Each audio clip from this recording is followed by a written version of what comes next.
So since last time we've had 3 activations and that I did off camera. So I activated Claire's. There were 3 French activations actually, so I activated Claire's brigade and they moved up these 2 units. And then I activated Chaban's wing.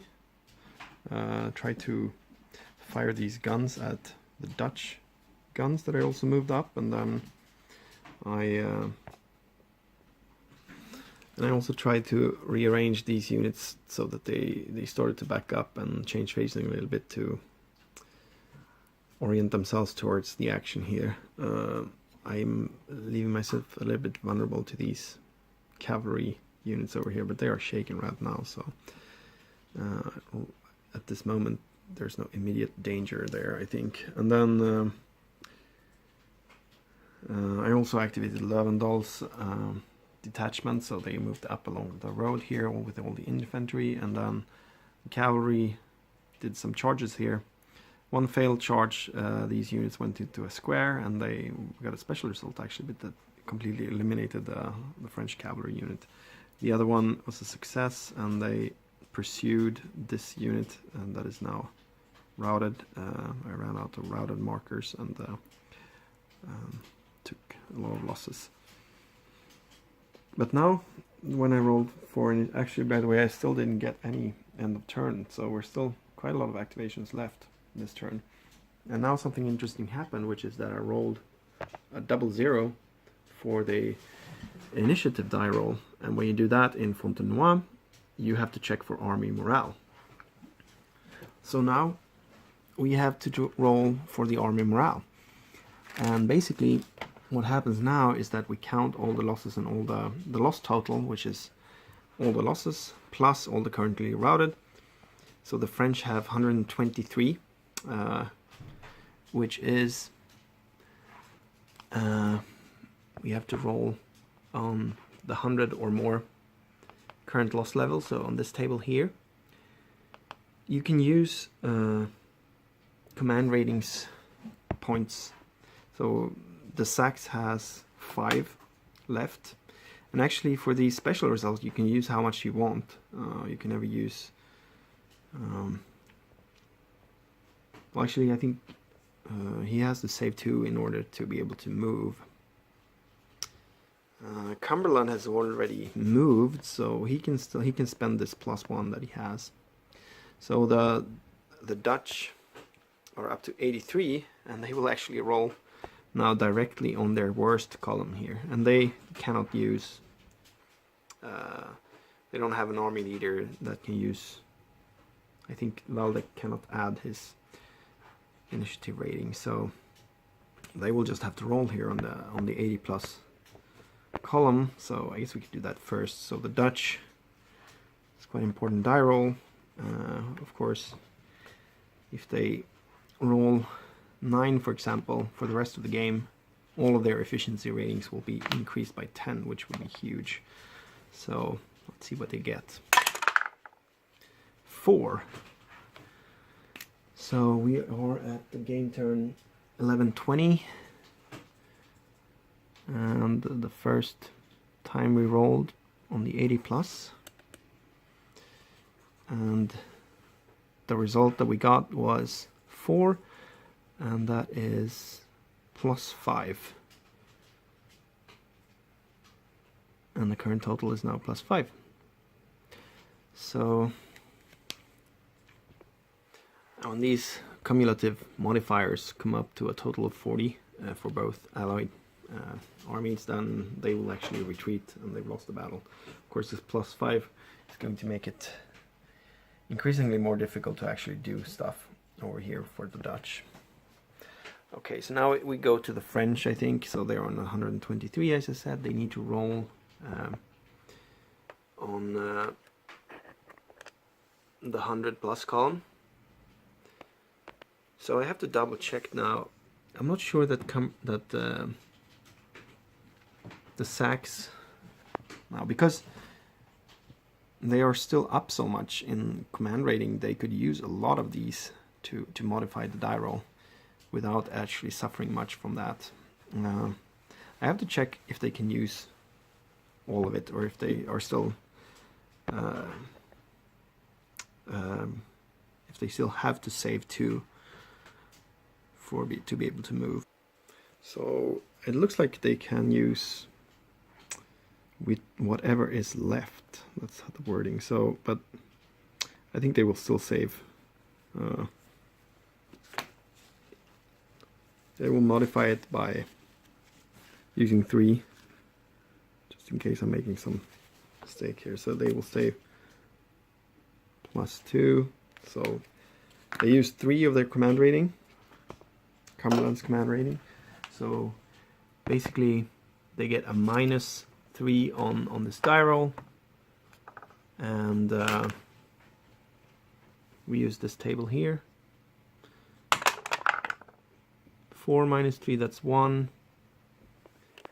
That is no modifier. So for 1120, we rolled on the 100 plus. We got a 0 result, and the total is still 0 for the French army. So the Allied army then, the Austrian, English and Hanoverian, they're up to a combined loss total of 128. And 128 is above the 3rd level here. And of course Cumberland, we use his remaining command rating, so he's down to 0 now, but he already moved. So -1 on the die roll. It's a bit unlucky for the Allies that this happened now. 3 minus 1, that's 2. That's lucky for them, because that means, oh, they're still getting a modifier actually. So they're up to +3 now for all their morale efficiency checks.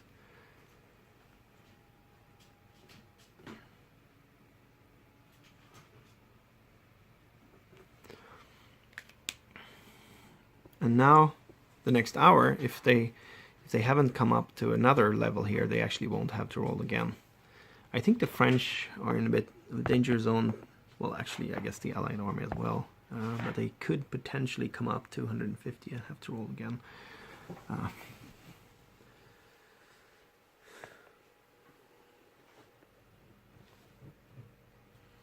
I think the Dutch, since they are now at the maximum column, they basically have, unless they rally a lot of forces here, they probably have to roll every turn now, or every hour, on the +80 column. So I think the Dutch morale will rapidly decrease now.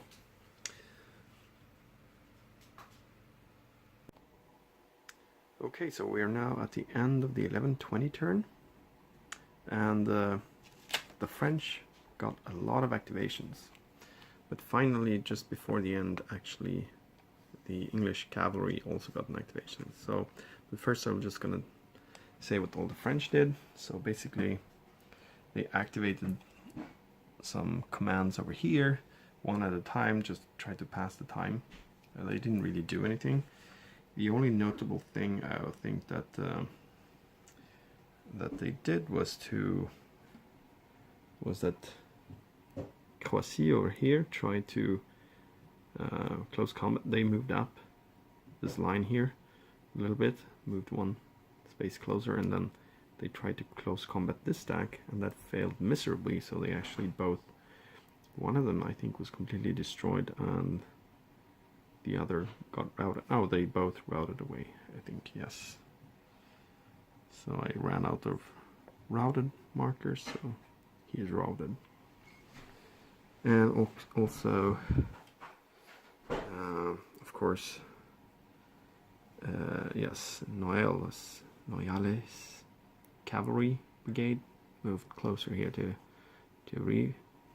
Viry, and but that was basically it for the French. They got like 10 activations in a row, I think, and they just tried to pass the stall. And finally Campbell got to activate, they got out of the forest here, formed some lines here, and one of them, or two actually, went up the ridge here.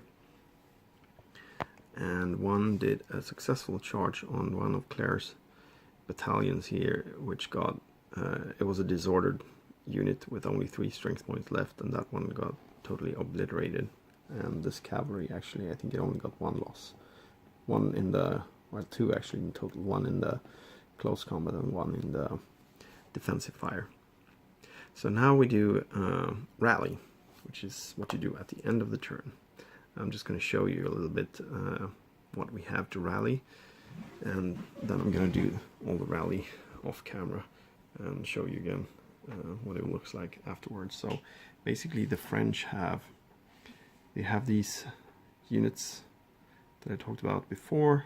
They were just routed, and all of these infantry units from the line here that got routed this turn.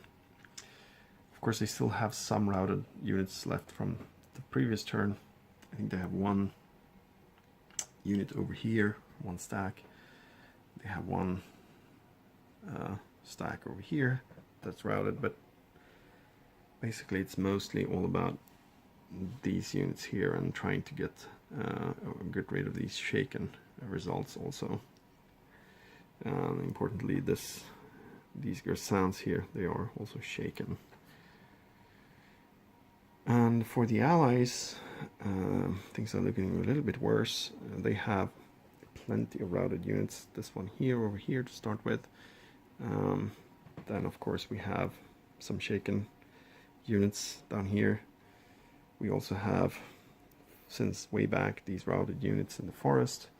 I think they're pretty much out of the game at this point, because they will be out of command if they actually do rally, and they would have their movement points later.